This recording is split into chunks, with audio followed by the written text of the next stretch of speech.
Yang terhormat Bapak Siprianus Peren selaku Kepala SMA Candle Tree, yang saya hormati Bapak dan Ibu Wakil Kepala Sekolah Bapak Justinus Ruharawan dan Ibu Tania Abigail, yang saya hormati Bapak Ibu Guru SMA dan yang saya kasihi siswa-siswi SMA Candle Tree, salam sejahtera untuk kita semua. Sebelum saya menyampaikan amanat pada pagi hari ini, izinkan saya memanjatkan syukur kepada Tuhan, karena berkat rahmat-Nya, kita semua bisa berkumpul pada pagi hari ini untuk memperingati Hari Sumpah Pemuda. Saya juga mengucapkan terima kasih yang sebesar-besarnya atas kesempatan yang telah diberikan kepada saya. Judul amanat saya pada pagi hari ini adalah Warisilah Semangat Sumpah Pemuda. 93 tahun yang lalu, tepatnya 28 Oktober 1928, para pemuda berani bersumpah untuk bersatu. Mereka mengaku bertanah air satu, tanah air Indonesia, berbangsa satu, bangsa Indonesia, dan berbahasa satu, bahasa Indonesia. Pada waktu itu, para pemuda menyadari bahwa penjajahan di bumi Indonesia yang sudah terjadi berabad-abad lamanya telah membawa penderitaan untuk semua rakyatnya. Mereka tidak mau terus dijajah. Dengan semangat kebangkitan, mereka berjuang melawan penjajah. Namun, perjuangan mereka pada saat itu masih bersifat kedaerahan. Mereka masih berjuang sendiri-sendiri. Namun kemudian para pemuda menyadari bahwa untuk menang terhadap penjajah, untuk bisa mengusir para penjajah dari tanah air kita, kita semua harus bersatu. Bagaimana mungkin para kaum muda waktu itu bisa bersatu? Sementara negeri ini terdiri dari lebih dari 17.000 pulau. Bagaimana mungkin mereka mengaku sebagai satu tanah air di wilayah yang seluas ini tanpa mengetahui batas yang jelas pada waktu itu? Bagaimana mungkin para pemuda bersatu mengaku sebagai satu bangsa di negeri yang terdiri dari 1.340 suku ini? Bagaimana mungkin para pemuda bersatu dan mengakui satu bahasa, sementara di negeri ini kita memiliki 718 bahasa daerah? Bisa dibayangkan bahwa pada waktu itu para pemuda tidak mengenal satu sama lain. Mereka tidak mengenal pulau, suku, dan bahasa yang lain. Pertanyaannya, mengapa para pemuda itu bisa bersatu? Karena mereka merasa senasib dan sepenanggungan.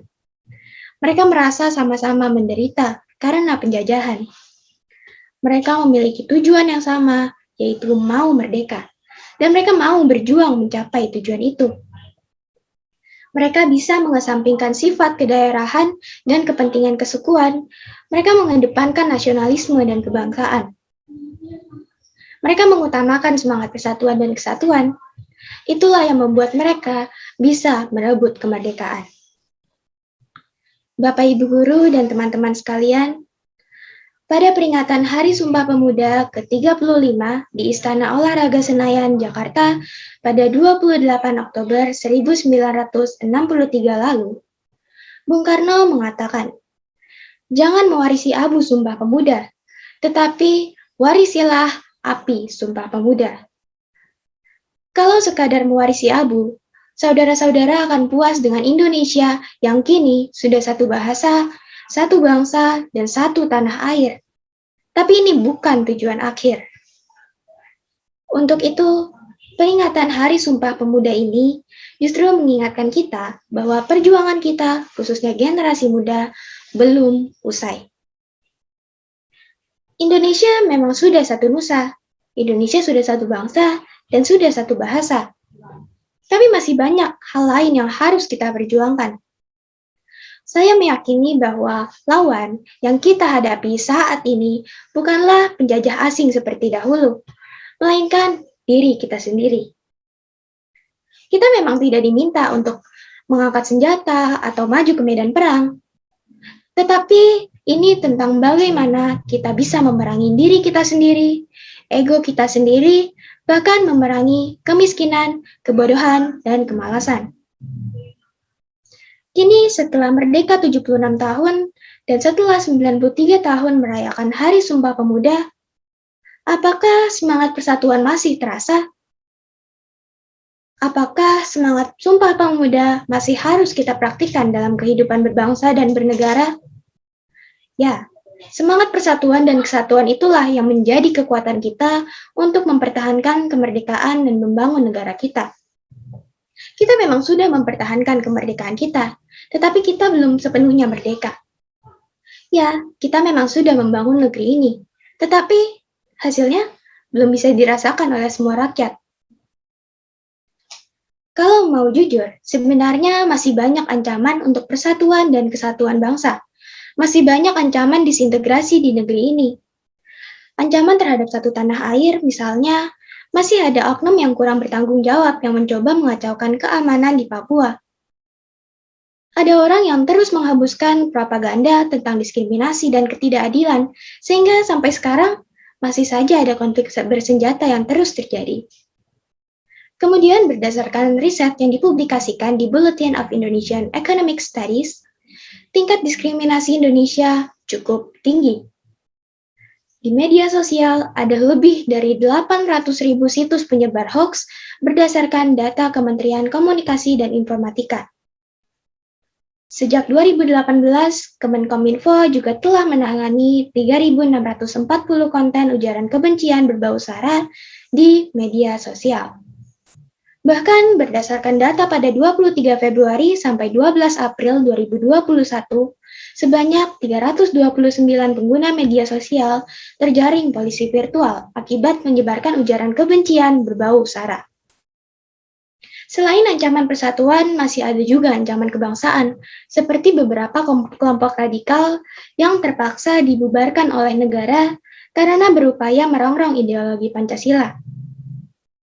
Meskipun sudah dibubarkan, tetapi paham radikal itu masih tetap tumbuh subur dalam pikiran para pengikutnya, bahkan mungkin terus berkembang. Untuk kedepannya pun mungkin masih ada ancaman terhadap bahasa persatuan kita, bahasa Indonesia. Pengaruh globalisasi dan perkembangan teknologi, masyarakat kita dituntut untuk belajar dan menguasai bahasa asing. Ada begitu banyak penggunaan istilah bahasa asing dalam kehidupan sehari-hari yang membuat siswa-siswi sekarang lebih paham istilah dalam bahasa asing daripada bahasa Indonesia sendiri. Di bidang ekonomi dan di bidang pendidikan pun bisa saja terjadi ketidakadilan. Muncul adanya gap antara yang kaya dengan yang miskin, ataupun gap antara yang berpendidikan dan yang kurang berpendidikan. Cepat atau lambat, kalau tidak diatur dengan bijak, bisa menjadi ancaman persatuan dan kesatuan. Badan Pusat Statistik mencatat persentase kemiskinan di Indonesia mencapai 10,14%. Bahkan di dunia pendidikan, Indonesia berada di peringkat bawah pada riset-riset pendidikan di bidang matematika, sains, dan membaca. Hal-hal seperti itulah yang pada akhirnya membuat api Sumpah Pemuda padam jika terus dibiarkan. Inilah warisan abu Sumpah Pemuda yang kita terima sekarang. Kerap kali bangsa kita gampang terpecah belah karena hal-hal yang dipicu oleh rendahnya pemahaman terhadap peristiwa tertentu, atau bahkan dengan alasan sekadar ikut-ikutan tanpa berpikir panjang dampak yang ditimbulkan setelahnya. Kita seringkali lupa bahwa bangsa ini dibentuk atas dasar persatuan dan kesatuan, sehingga saat ini kita hidup sesuka hati tanpa memikirkan keberlangsungan bangsa dan negara ini 30, 50, atau 100 tahun mendatang. Ditambah lagi, di era yang serba high technology ini, semakin banyak pengaruh negatif yang kita rasakan. Apa yang kita dengar, apa yang kita baca, yang kita tonton, dan yang kita bicarakan setiap harinya, sedikit banyak akan mempengaruhi perubahan karakter kita. Jika sebagai generasi muda di Indonesia, kita tidak dibekali dengan mindset, worldview, serta prinsip-prinsip yang benar, maka kita akan sangat mudah untuk diadu domba dan terpecah belah.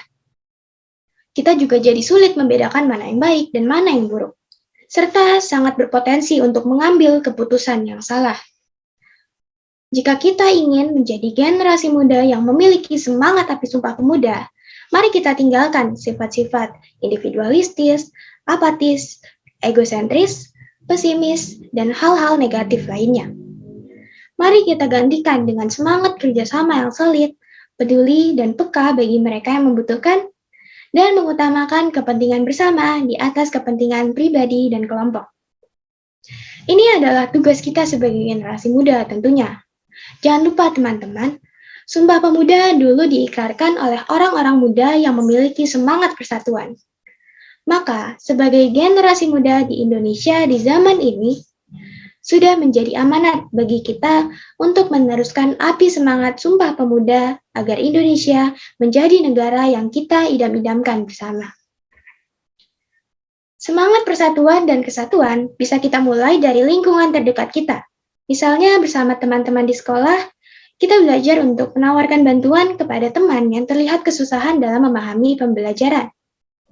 Lalu, di lingkungan rumah, kita bisa bekerja sama menyelesaikan pekerjaan rumah, menghormati orang tua, dan menyayangi seluruh anggota keluarga. Di lingkungan masyarakat, kita bisa menghargai orang lain tanpa membeda-bedakan suku, agama, ras, atau status sosial mereka.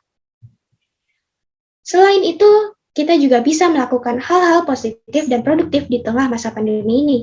Misalnya, dengan menekuni skills baru atau menggunakan waktu kita dengan produktif, sehingga manfaatnya bisa kita rasakan, baik di saat ini maupun di masa yang akan datang. Intinya, kita semua harus mau dan terus menjadi pribadi yang lebih baik dari hari-hari sebelumnya. Biarlah peringatan Hari Sumpah Pemuda ini membawa refleksi tersendiri bagi kita untuk semakin menumbuhkan semangat persatuan demi kemajuan diri kita, keluarga kita, sekolah kita, bahkan bangsa dan negara kita tercinta, Indonesia. Mari warisi dan kobarkan api semangat Sumpah Pemuda dimanapun kita berada dan dengan siapapun kita bertemu.